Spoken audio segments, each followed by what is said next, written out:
Your firm, your organization is probably losing hundreds of thousands, if not millions, this year from three key areas. And I know this because I spent 25 years watching it happen at big four and top 10 accounting and consulting firms all over the country.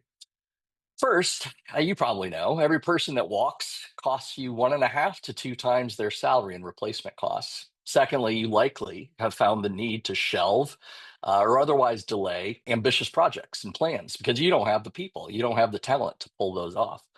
And finally, I imagine your new hires are taking anywhere from 4 to even 8 months just to drive revenue, forget profit. And research shows that every week you shave off of that can increase productivity by 10%. You accept all this, I'm sure, as a cost of doing business, but it is, in fact, a leaky bucket that you can absolutely plug. In the last 10 years of my career, I led learning for some of the largest accounting and consulting firms in the world. I now have my own proven methodology that diagnoses exactly where you're bleeding and delivers actionable solutions. I serve as a fractional learning leader. In other words, I'm a part time or interim leader to help you get unstuck and fix your talent challenges. I do this on a retainer basis using existing staff or on a project consulting basis. Of course, I also design and develop high quality online instructor programs as well, ranging from YouTube videos, podcasts to entire new programs for your large employee population.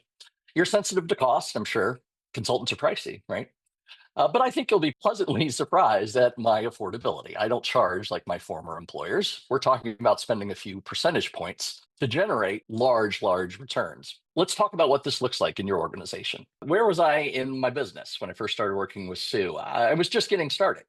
While I'd been doing contracting, I'd only just decided to launch a proper advisory feature and business of my own. I used to be just sort of grabbing the trickle downs of contract or subcontract work.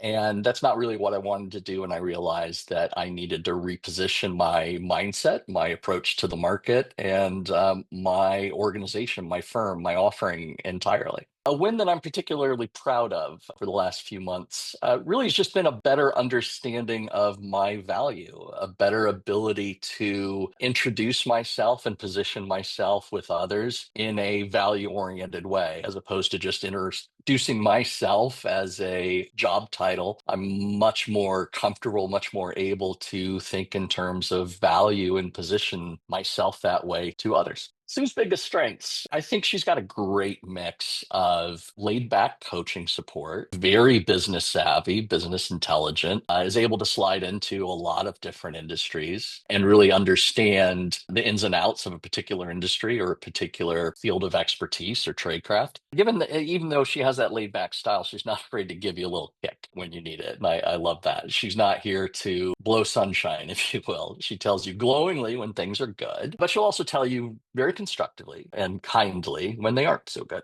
Would I recommend? Absolutely. And I think that goes for anyone. I think maybe initially I had I've spent my entire career in consulting and probably had a little hesitation of like, I've probably been down this road or I've seen these models or things like that. But I think even people who have been in bigger corporate or even the consulting and marketing fields are going to get something out of it. You might think you have all the answers. I kind of did. But put it this way, being fit and healthy does not negate the need for a good fitness trainer or coach. So many of us, I think, still need someone to help chart the path forward, to keep us honest, to show us the specific how to's and hold us accountable. That's a very big strength of Sue in the program. Someone that's on the fence, I think, frankly, it depends on why. I think if it's something very practical, like time or money, I think those are things that you and Sue in the program can figure out. If it is more value, I would say hop off the fence and do it. For my earlier commentary, I think that even the fittest among us still benefit from having a coach. Olympians are some of the fittest people in the world, and they absolutely have coaches, right? So I think if that's the reason you're on the fence, kind of think you're good, you think you're already there, I would, again, look at that analogy of fit, healthy people still absolutely benefit from having a coach. And if you're a little further behind and really need to kind of chart that uphill battle, there's nobody better than Sue, and there's no presence better than a coach to chart that path and keep you honest, keep you accountable, and keep you moving forward.